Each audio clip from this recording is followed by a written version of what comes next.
The alarms on the Kestrel Vashon had never screamed like this before. Fleet. Marshal Toran Vex stood on the bridge of the Empire's flagship, staring at a sensor return that refused to make sense. One ship. A single vessel had crossed into the Velkar sector, sovereign Empire space. Guarded by 3 fortress stations and a standing fleet of 200 warships, and it hadn't been stopped.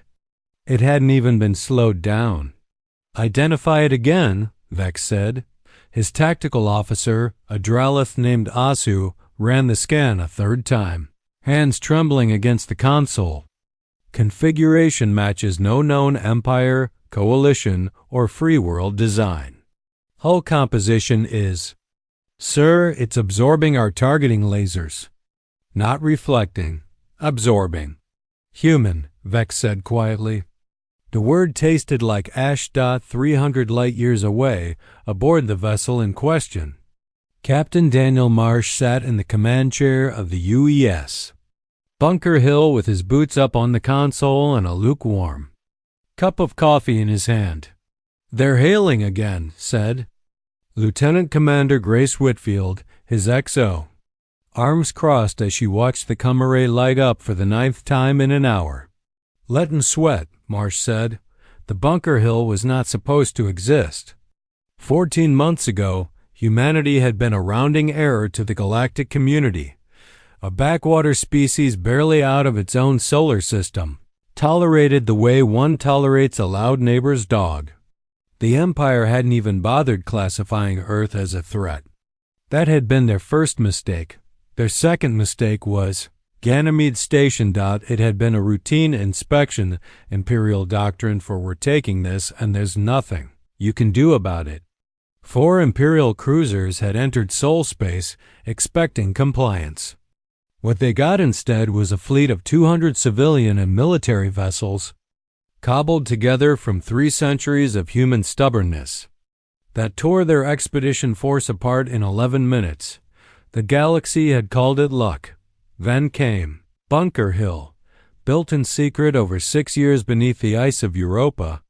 She was humanity's answer to a question nobody else had thought to ask.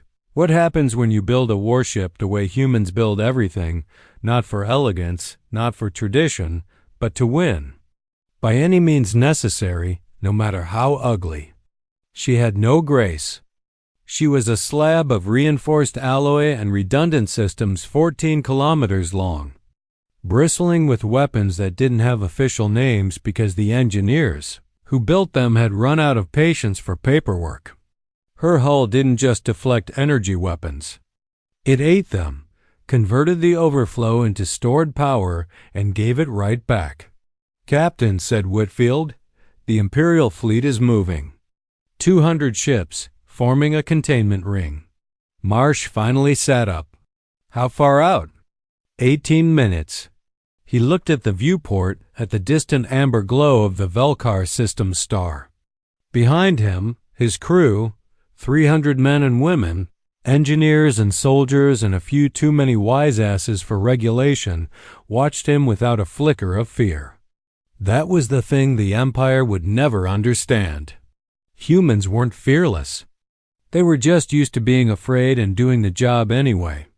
"Options, Commander Reyes?" Marsh asked his weapons officer.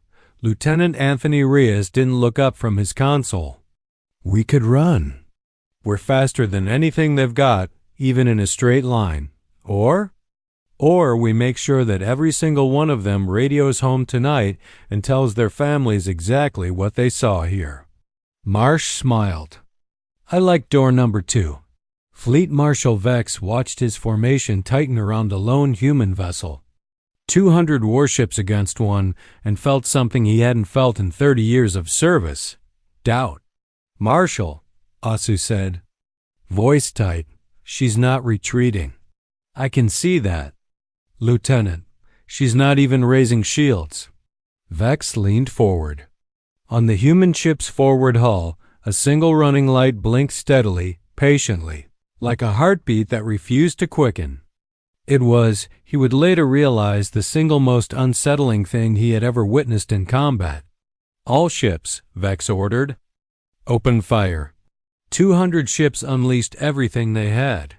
The Bunker Hill shuddered under the impact. An ocean of plasma and kinetic fire that would have vaporized any 3 Imperial dreadnoughts combined. Marsh gripped his armrests as the lights flickered, as bulkheads groaned. As a decade of human engineering was tested against the full might of an empire that spanned 40,000 star systems. The ship held. Shields at 61%, Whitfield called out, disbelief cracking through her composure. Hull integrity nominal.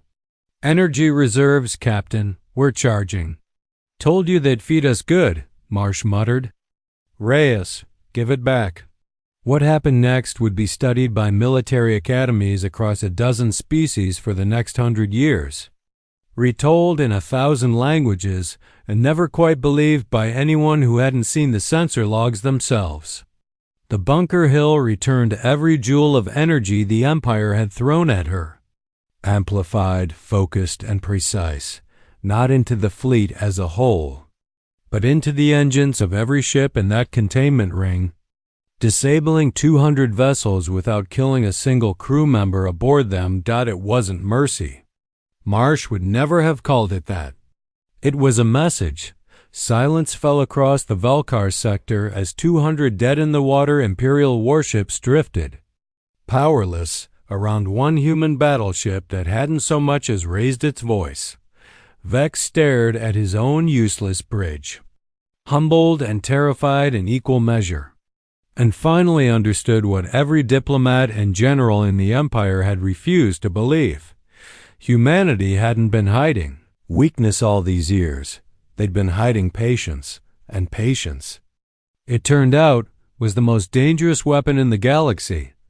Marsh keyed the come at last, his voice calm, almost friendly, echoing across 100 bridges at once. This is Captain Daniel Marsh, UES Bunker Hill, representing Earth and her allies. We're not looking for a fight, but if you bring one to our door again, we'll finish it a lot faster next time. Somewhere in the depths of the Empire's capital. The news reached the Imperial Senate within the hour. By morning, half the galaxy knew humanity's name. By nightfall, all of it did.